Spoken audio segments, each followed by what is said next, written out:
Hi hello ನಮಸ್ಕಾರ. ನಾನಿಲ್ಲಿ ಹಸಿ ಟೊಮೆಟೊ ಚಟ್ನಿ ಹೆಂಗೆ ಮಾಡೋದು ಹೇಳ್ಕೊಡ್ತೀನಿ. ಗ್ಯಾಸ್ ಆನ್ ಮಾಡ್ಕೊಂಡೀನಿ, ತವೆ ಇಟ್ಕೊಂಡೀನಿ ಗ್ಯಾಸ್ ಮೇಲೆ. ತವೆ ಕಾದ್ಮೇಲೆ ಅದ್ರೊಳಗೆ ಒಂದು ಸ್ವಲ್ಪ ಎಣ್ಣೆ ಹಾಕೋತೀನಿ. ಈಗ ನಾನು ಇದ್ರೊಳಗೆ ಒಣ ಕೊಬ್ಬರಿ ಹಾಕ್ಕೊಂಡು ಫ್ರೈ ಮಾಡ್ಕೋತೀನಿ. ಕೊಬ್ಬರಿ ಬ್ರೌನ್ ಕಲರ್ ಆಗೋ ಮಟ್ಟ ಫ್ರೈ ಮಾಡ್ಕೋಬೇಕು ಇದನ್ನು.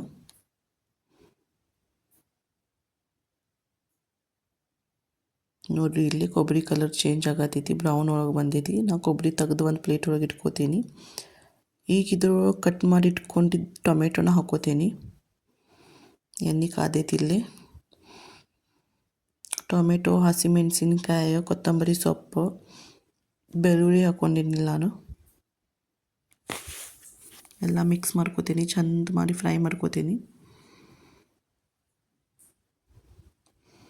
ಆ ಟೊಮೆಟೊ ಬೇಯಬೇಕ್ರಿ, ಅಷ್ಟು ತನಕ ಎಲ್ಲ ಫ್ರೈ ಮಾಡ್ಕೋಬೇಕು. ಸಣ್ಣ ಉರಿ ಒಳಗೆ ಎಷ್ಟು ಫ್ರೈ ಮಾಡ್ಕೋತೀರಿ ಅಷ್ಟು ಚಂದ ಟೇಸ್ಟ್ ಬರ್ತೈತಿ ಇದ್ರದ್ದು. ನೋಡ್ಬೋದು, ಎಲ್ಲ ಬ್ರೌನ್ ಕಲರ್ ಆಗೋ ಮಟ್ಟ ನಾನು ಫ್ರೈ ಮಾಡ್ಕೊಳೋದೀನಿ. ಒಂದು 10-15 ನಿಮಿಷ ಸಣ್ಣ ಉರಿ ಒಳಗೆ ಫ್ರೈ ಮಾಡ್ಕೊರಿ ಇದನ್ನು. ಟೇಸ್ಟ್ ಭಾರಿ ಚಲೋ ಬರ್ತೈತ್ರಿ ಇದು. ಚಪಾತಿ, ರೊಟ್ಟಿ, ದೋಸೆ ಎಲ್ಲ ಕೂಡ ತಿನ್ಬೋದು ಇದನ್ನು. ಚಪಾತಿ ರೊಟ್ಟಿ ಕೂಡ ಅಂತೂ ಭಾರಿ ಮಸ್ತ್ ಹತ್ತೈತ್ರಿ ಇದು. ನೋಡಿರಿ, ಎಲ್ಲನೂ ಫ್ರೈ ಮಾಡ್ಕೊಳೋದೀನಿ ಇಲ್ಲಿ.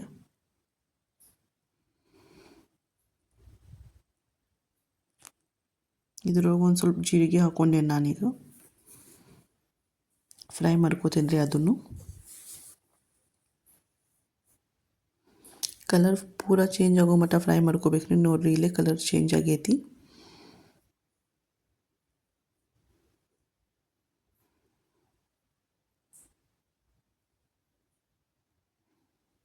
ಫ್ರೈ ಆಗೈತ್ರಿ ಈಗೆಲ್ಲ. ನಾವು ಈ ಇಂಗ್ರೀಡಿಯೆಂಟ್ಸ್ ಈಗ ಇದನ್ನು ತೆಗೆದು ಮಿಕ್ಸಿ ಜಾರೊಳಗೆ ಹಾಕೋತೀನಿ. ತಣ್ಣಗಾದ್ಮೇಲೆ ಮಿಕ್ಸಿ ಹಚ್ಕೋತೀನಿ ರೀ ಇದನ್ನು.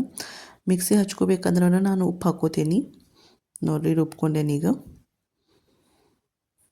ಈಗ ಗ್ಯಾಸ್ ಆನ್ ಮಾಡ್ಕೊಂಡು ಒಂದು ಬಾಂಡೆ ಇಟ್ಕೋತೀನಿ ಗ್ಯಾಸ್ ಮೇಲೆ. ಒಗ್ಗರಣೆ ಕೊಡ್ಬೇಕು ರೀ ಆ ಚಟ್ನಿಗೆ. ಎಣ್ಣೆ ಹಾಕೋತೀನಿ ರೀ. ಎಣ್ಣೆ ಕಾದೈತ್ರಿ ಇಲ್ಲೇ ಆಲ್ರೆಡಿ, ನೋಡ್ಬೋದು ನೀವು. ಈಗ ಸಾಸಿವೆ ಮತ್ತು ಜೀರಿಗೆ ಹಾಕೋತೀನಿ. ಈಗ ಮಿಕ್ಸಿ ಏನು ಹಚ್ಕೊಂಡಿದ್ದೀವಲ್ಲ ಚಟ್ನಿ, ಅದನ್ನು ಹಾಕೋಬೇಕು ಅದ್ರೊಳಗೆ. ಮಿಕ್ಸಿ ಜಾರ್ ತೊಳೆದು ಮತ್ತು ಸ್ವಲ್ಪ ನೀರು ಹಾಕೋತೇನೆ ನಾನಿಲ್ಲೇ. ನಿಮಗೆ ನೀರು ಎಷ್ಟು ಬೇಕಂತ ನೋಡ್ಕೊಂಡು ಹಾಕೋರಿ ನೀವು. ದಪ್ಪಗೆ ಬೇಕಿದ್ರೆ ಚಟ್ನಿ ನೀರು ಹಾಕೋಬೇಡ್ರಿ ಜಾಸ್ತಿ. ತೆಳು ಚಟ್ನಿ ಬೇಕಿದ್ರೆ ನೀರು ಹಾಕೋರಿ. ಇಲ್ಲಿ ಒಂದು ಸ್ವಲ್ಪ ಉಪ್ಪು ಕಮ್ಮಿ ಇದ್ದಂಗೆ ಅನ್ನಿಸ್ತು ನಂಗೆ, ಅದಕ್ಕೆ ಮ್ಯಾಲಿನ ಸ್ವಲ್ಪ ಉಪ್ಪು ಹಾಕ್ಕೊಂಡೆ ನಾನು. ನೋಡಿರಿ, ಕುದಿಸ್ಕೋತೀನಿ. ಇಲ್ಲಿ ಟೊಮೆಟೊ ಚಟ್ನಿ ರೆಡಿ ಆಗೈತಿ. ಭಾಳ ಮಸ್ತ್ ಇರ್ತೈತ್ರಿ ಇದು. ಒಂದು ಸಲ ಮಾಡಿ ನೋಡಿರಿ. Thanks for watching.